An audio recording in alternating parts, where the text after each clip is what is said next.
প্রাচীন স্থাপত্য নিদর্শন বরাবরের মতোই আমাকে খুবই আকৃষ্ট করে। তাই তো সময় করে চলে আসলাম বানারীপাড়া উপজেলার গাভা ইউনিয়নের রানীবাড়ি খ্যাত নামের এই জমিদার বাড়িতে। এই জমিদার বাড়ির এখন বর্তমানে কী অবস্থা এবং কী অবস্থায় আছে সব কিছু শেয়ার করতে চলেছি আমার আজকের এই ভিডিওটিতে। তাই সম্পূর্ণ ভিডিওটি দেখার অনুরোধ রইল।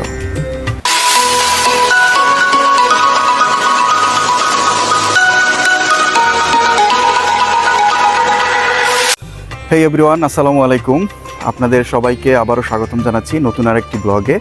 তো আমি এখন আছি কুরিয়ানা যাওয়ার রাস্তায়। তো এখানে আলতা এবং গাবার মাঝখানের বর্ডারে আমি আছি, ব্রিজের উপরে যেটা দেখতে পাচ্ছেন আপনারা। তো এখান থেকে এখানে এই যে রাস্তাটা দেখতে পাচ্ছেন, এখানে একটা প্রাচীন স্থাপত্য আছে, একটা প্রাচীন জমিদার বাড়ি আছে যেটা রানীবাড়ি নামে খ্যাত। তো আমি এখন যাচ্ছি সেখানে। তো চলেন দেখা যাক সেই প্রাচীন স্থাপত্য সেটা কি অবস্থায় আছে। সম্পূর্ণ সব কিছুই আপনাদের সাথে শেয়ার করতে চাচ্ছি। তো সম্পূর্ণ ভিডিওটি দেখার অনুরোধ রইল। আমি এখন অবস্থান করছি জমিদার বাড়ির প্রবেশদ্বারের খুবই সন্নিকটে। আমার পাশে একটি বড় দিঘি দেখতে পাচ্ছেন।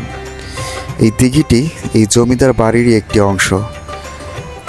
লোকমুখে কথিত আছে এই দিঘিতেই নাকি গোসল করতেন জমিদার কন্যা কমলা রানী, যার নামেই পরবর্তীতে এই জমিদার বাড়ি রানীবাড়ি নামে পরিচিতি লাভ করে। ধারণা করা হয় হিন্দু জমিদার বাড়ির পূজা অর্চনা থেকে শুরু করে প্রায় সকল ধরনেরই কাজকর্মের জন্য এই দিঘিটি ব্যবহার করা হতো। বর্তমানে এই দিঘিটি কিন্তু ধ্বংসপ্রাপ্তির দিকে এগিয়ে যাচ্ছে। বেশ কয়েক বছর পূর্বেও এই দিঘিটি কিন্তু এর থেকে আরও ভালো অবস্থানে ছিল। আস্তে আস্তে এই ঘাটটি কিন্তু ধ্বংসের দিকে এগিয়ে যাচ্ছে। বর্তমানে এই দিঘিটি স্থানীয়রাই ব্যবহার করছেন।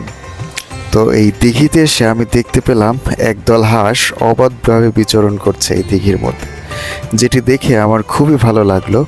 অনেক দিন পরে এইভাবে দিঘির মধ্যে হাঁস দেখতে পেয়ে আমার খুবই ভালো লাগছিল। আমি এখন আছি রানীবাড়ির সামনে, আপনারা দেখতে পাচ্ছেন একদম রানীবাড়ির প্রবেশ মুখে আছি। সেই আনুমানিক প্রায় কয়েকশো বছর পুরনো এই জমিদার বাড়ি এখন কি অবস্থায় আছে দেখছেন। হয়তোবা কোনো এক সময় এই জায়গাটা কতটা চমকালো ছিল। আমরা যদি 200-300 বছর পেছনে ফিরে যাই, গিয়ে যদি একটু চিন্তা করি যে এই জায়গাটা কতটা চমকালো ছিল, রানীবাড়ির প্রবেশদ্বারের সামনে না হয় কত লোকজন ছিল এখানে, কত প্রহরীরা ছিল।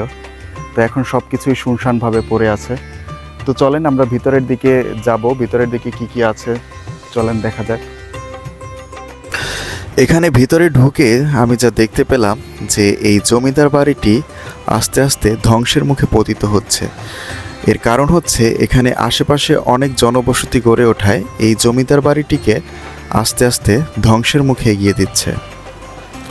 তো দেখেন এখানে ভিতরের কি অবস্থা, একদম পুরনো সব কিছু, একদম প্রায় ধ্বংস হয়ে গিয়েছে বললেই চলে। খুব বেশি কিছু নাই এখানে। এদিকে কিছু পুরনো একটা বা দুইটা বিল্ডিং দেখা যাইতেছে। আর এই পাশে মানুষ থাকে এখন এখানে।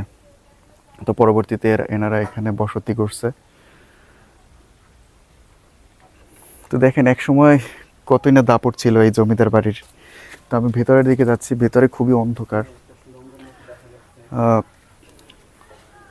জানি না দেখা যাবে কি না, কারণ লো লাইটে ক্যামেরার কি অবস্থা হয়। তো আমি এখন ভেতরের দিকে যাচ্ছি। তো এই পাশটা একটু দেখেন, এই পাশে ওই যে ছোট একটা দেখা যাচ্ছে, এখানে একটা সুড়ঙ্গের মতো আছে। তারপর উপরে দেখা যাচ্ছে কিনা, উপরে উপরে ওইখানে আর একটা বিল্ডিং আছে। এই পাশটা দেখেন, এই পাশটা দেখলে আরও একটু ভয়ানক ভয়ানক মনে হয়, গা ছমছম করে। এদিকটা একদম জঙ্গল ঝোপঝাড় হয়ে গিয়েছে।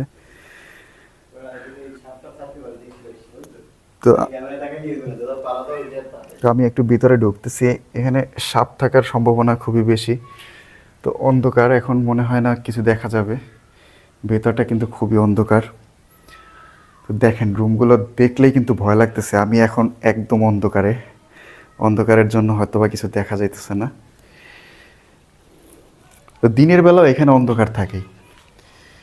মানে সূর্যের আলো এখানে একদমই পৌঁছায় না ভিতরে। এই যে উপরের ছাদগুলো দেখেন, এগুলো দেখানো যায় কিনা ছাদের কি অবস্থা। এই আর একটা রুম এই পাশে, এই পাশের রুমটা আরও অনেক বেশি অন্ধকার। এই যে এই পাশে আর একটা রুম আছে, এটা হচ্ছে আরও বেশি অন্ধকার। তো ওই পাশে যাইতে তো আমার রীতিমতো ভয় লাগতেছে, জানি না এখানে মানুষজন কীভাবে থাকে। তো এই দিকটা আবার এইখানে সুড়ঙ্গের মতো অনেকটা জায়গায় দেখা যাইতেছে, ছোট ছোট সুড়ঙ্গের মতো। এইদিকে একটা আছে সুড়ঙ্গ, এরপরে হচ্ছে এই পাশে আমার পেছনে এই দিকে একটা আছে সুড়ঙ্গের মতো।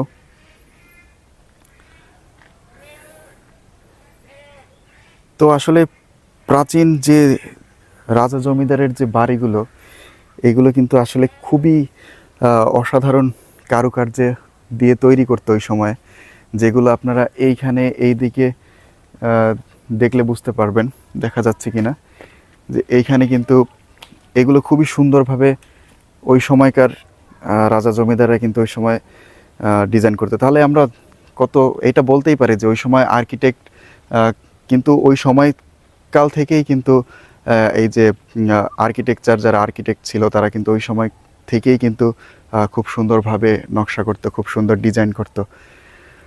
তো এই যে ইনফ্রাস্ট্রাকচারগুলো দেখতেছেন, এগুলো কিন্তু সবই প্রাচীন আমলের। বর্তমানে কিন্তু মনে হয় না যে এইগুলো করতে বর্তমানে কিন্তু কোথাও এরকমভাবে করে। তো দেখতে পাচ্ছেন, বিশেষ করে এই যে জমিদার বাড়িগুলো, এগুলো গ্রামের মধ্যেই হয়ে যায়। বিশেষ করে এখন গ্রামের মধ্যেই বেশি দেখা যায় এই জমিদার বাড়িগুলো, কারণ ওই সময় হয়তো এই গ্রামের মধ্যেই শহর ছিল, শহর বন্দর ছিল, যেগুলো কালের পরিক্রমায় হারিয়ে গেছে আস্তে আস্তে। তো এই দিকে আরেকটা বিল্ডিং আছে আমার এইদিকে। তো সব কিছু মিলিয়ে আসলে এখানে আসলে আপনারা খুব বেশি যে প্রাচীন স্থাপত্য দেখে এনজয় করতে পারবেন ব্যাপারটা ওরকম না। তবে এখানে বেশ কিছু পুরনো বিল্ডিং আছে, এটাই। আর এখানে আরেকটু মজা আপনারা পাইতেন, সেটা হচ্ছে যদি এখানে লোকালয় না থাকতো তাহলে আরেকটু মজা পাওয়া যেত। বিশেষ করে এখানে কিন্তু এখন অনেক মানুষের বসতি আশেপাশে। এই বিল্ডিংটি পুরনো দালান যেগুলো আছে, এগুলোর চারপাশে কিন্তু অনেক মানুষ বাস করতেছে এখন।